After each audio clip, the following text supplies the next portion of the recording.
Pertama-tama, mari kita panjatkan puji dan syukur terhadap Tuhan Yang Maha Esa yang telah melimpahkan rahmat dan hidayat kepada kita semua, sehingga kita dapat berkumpul dalam acara penandatanganan MOU Indonesian Youth Diplomacy dengan Center for Strategic and International Studies.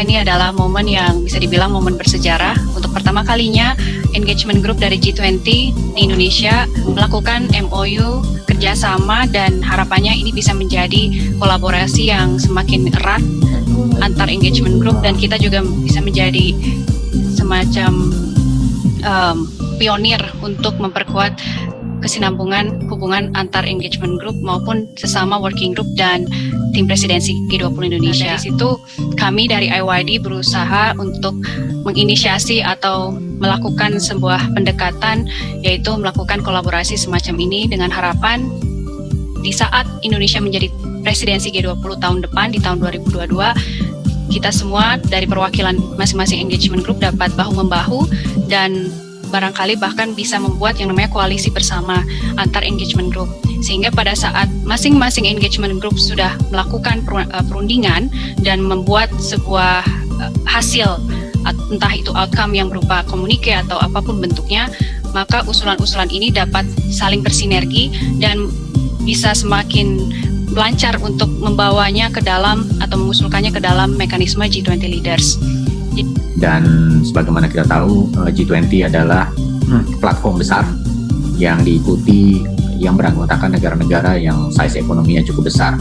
Karena itu kepemimpinan Indonesia di G20 nanti itu akan sangat penting, tidak hanya bagi dunia tapi terutama bagi Indonesia sendiri sebagai anggota G20. Dan tentu saja itu adalah kerja berat oleh pemerintah Indonesia.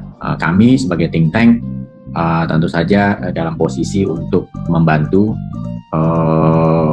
pemerintah, gitu ya, membantu menyampaikan kepentingan-kepentingan Indonesia yang akan diselaraskan dengan kepentingan dunia melalui G20 tersebut.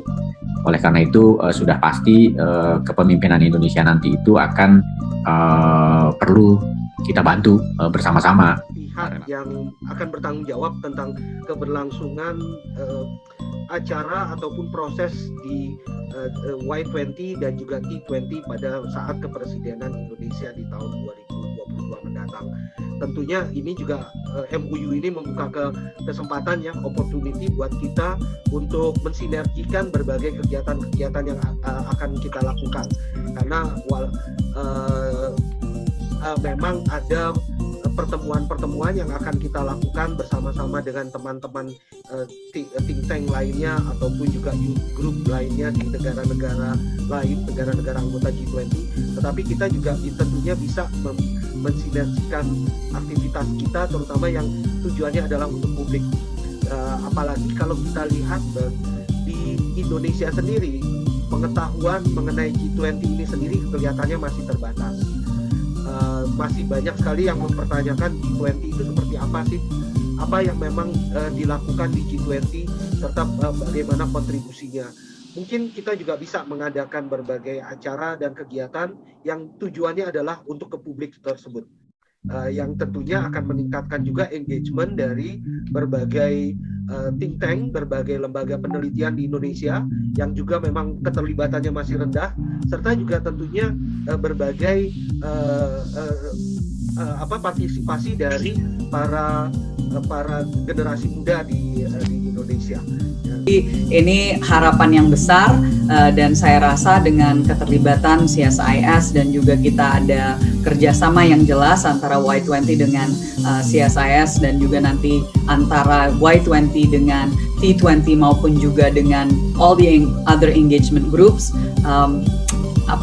kerjasama ini bisa betul-betul dirasakan oleh bukan hanya G20 countries, tapi juga masyarakat Indonesia bisa lebih mengetahui apa sih tugas dari G20 dan suara kita ini diwakilkan atau tidak? Harapannya adalah agar kedepannya, terutama tahun depan ketika Indonesia menjadi presidensi G20, Y20 dan T20 bisa terus bekerja sama. Terutama tadi saya sangat excited waktu Pak Philips, Grace dan juga Pak Yose menyebutkan bahwa ada kesempatan-kesempatan acara bersama, diseminasi informasi mengenai G20 terutama bagi publik, terutama bagi pemuda. Sebenarnya kita melihat bagaimana partisipasi anak muda di Indonesia itu sebenarnya bisa sekali membawa banyak perubahan. Saya melihat tentunya dari yang sangat luar biasa, kenapa bagi saya bagi kami ini sangat menyenangkan, dan juga diangkat oleh Angelo. Bahkan dari pertemuan-pertemuan sebelumnya yang sudah ada diskusi dengan CSIS, kami merasa sekali bagaimana kami itu seperti diemong.